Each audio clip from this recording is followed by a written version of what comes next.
Oh,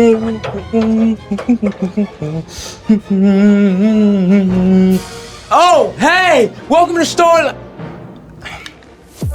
Hey, welcome to Story Lab. This week we're talking about joy while we take a look at the best way to love others well.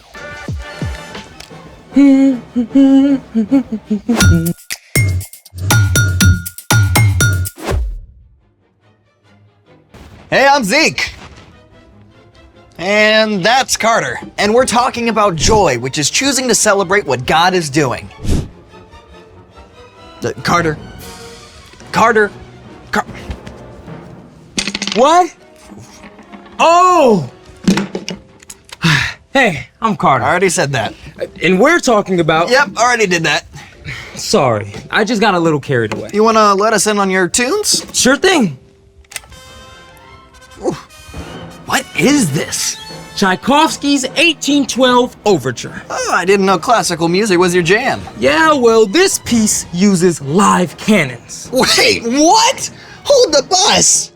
Live cannons? The composer Tchaikovsky wrote this piece of music to celebrate a victory in battle. The orchestra actually used cannon blasts as part of the music. And churches rang their bells, too. That's insane! I gotta hear it again.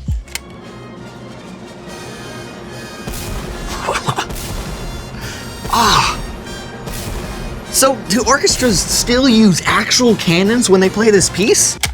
Sometimes if it's outside, but a lot of the time they just pop a balloon or use a pre-programmed electronic drum pad. Yikes! I guess that's one way to celebrate. I've got a better way we can celebrate. I'm in. How do you feel about confetti? Positive! Well, that was positively underwhelming. You can't just toss confetti, you have to launch it. Ah, I see where this is going. Let's make it! You only need a few basic supplies to make a confetti launcher. AKA confetti cannon. We've got a plastic syringe, tubing, construction paper, tape, and lots of confetti. Step 1. Cut a square piece of construction paper and cut a curve on one end. Then roll it into a funnel shape so the narrow end can just fit over the plastic tubing. Tape the funnel securely.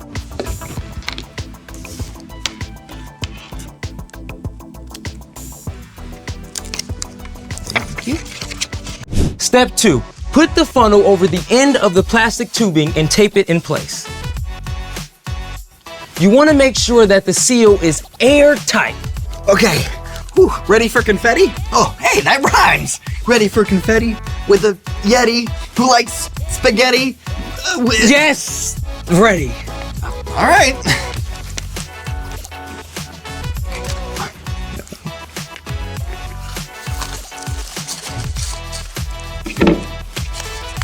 Okay. Confetti at the ready. Then cue the music.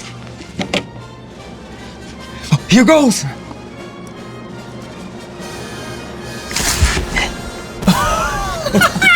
That was great. That was amazing.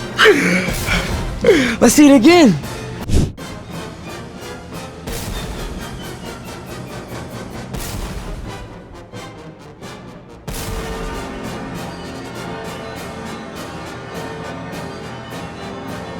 When the plunger is pressed, it compresses air inside the syringe. The compressed air is forced out of the syringe and through the plastic tubing, releasing the confetti!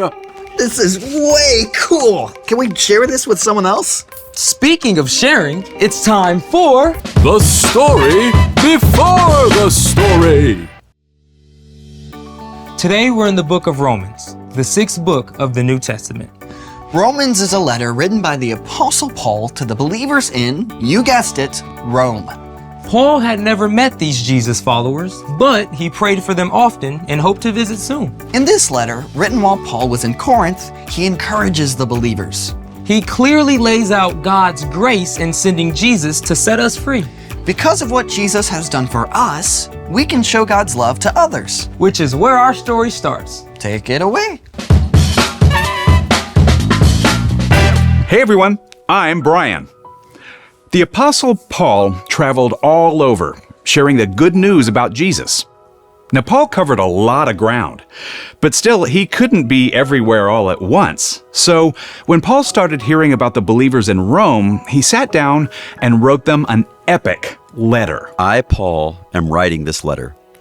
I serve Christ Jesus. I've been appointed to be an apostle. God set me apart to tell others his good news. Paul went on to detail how those who follow Jesus are set free from sin, from the wrong things they've done. And because of that, their lives can begin to look different. Don't live the way this world lives. Let your way of thinking be completely changed. And as we follow Jesus, God begins to change the way we think. And it starts to play out in how we treat the people around us. Love one another deeply. Honor others more than yourselves. Then Paul got down to the nitty-gritty, what loving others can really look like. Be joyful with those who are joyful. Be sad with those who are sad. Short and simple, right? But let's take a closer look. Be joyful with those who are joyful. Be sad with those who are sad. There's a big word that relates to both of these things. Empathy. Empathy means that you are aware of how someone else is feeling, and you can imagine what it might be like to be in their position. Another way to say this is putting yourself in someone else's shoes. Okay, that doesn't mean actually putting on someone else's shoes, but you can use your imagination to think about how you would feel if what happened to them happened to you.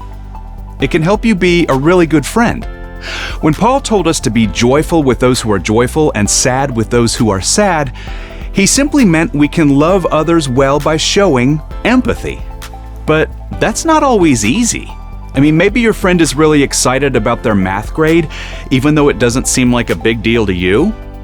You can think about how hard your friend worked to get that grade and share the excitement with them. You totally rocked that test. Sometimes it means celebrating someone even if they got something you didn't. It might be that your big brother got picked for the traveling team and you didn't. I mean, that is hard, right? Of course you're disappointed. But instead of dragging your brother down, you can still congratulate your brother and choose to be happy for him, even while you're still sad for yourself. Way to go. You totally deserve this. Now, let's look at the flip side. Be sad with those who are sad. Now, honestly, when a friend is sad or upset, it can feel uncomfortable. I mean, you just want them to be happy again. But sometimes the very best thing you can do is just be with them and let them know that you see how they feel. I'm really sorry this happened to you. I'd be sad too. In fact, sometimes people need somebody to be sad with them for a while so that they're able to be happy again later. Having empathy is not always easy, but it is a skill that you can learn.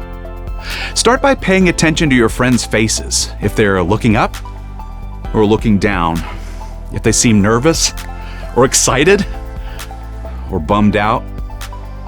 Reading and watching stories about people who are different from you is also a great way to practice putting yourself in somebody else's place. The more you learn to put yourself in someone else's shoes, the more you'll be able to show God's love to others, as Paul encouraged the Romans. Be joyful with those who are joyful. Be sad with those who are sad. The end. Whew.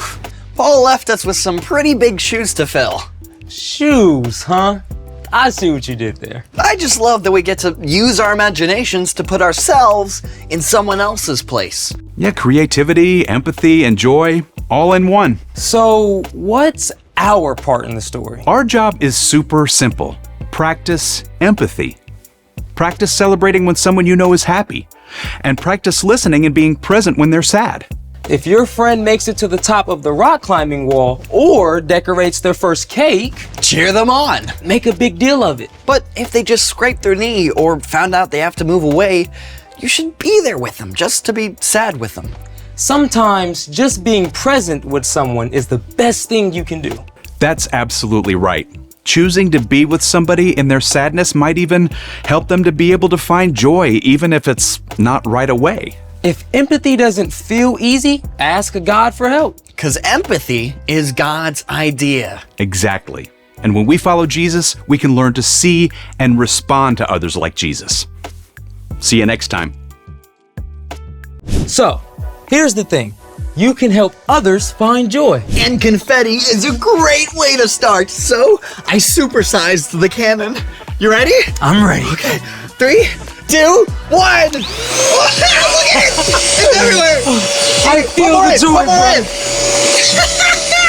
Whoa! There it goes! Oh, look at it. Oh. Now maybe we should empathize with whoever has to clean this up. You mean like us? Oh, right. Thanks for joining us in the Story Lab. See you next time. I got the floor. I'm gonna go to the bathroom right quick. I'll be right back. Okay. You leaving this for me to do? What'd you say?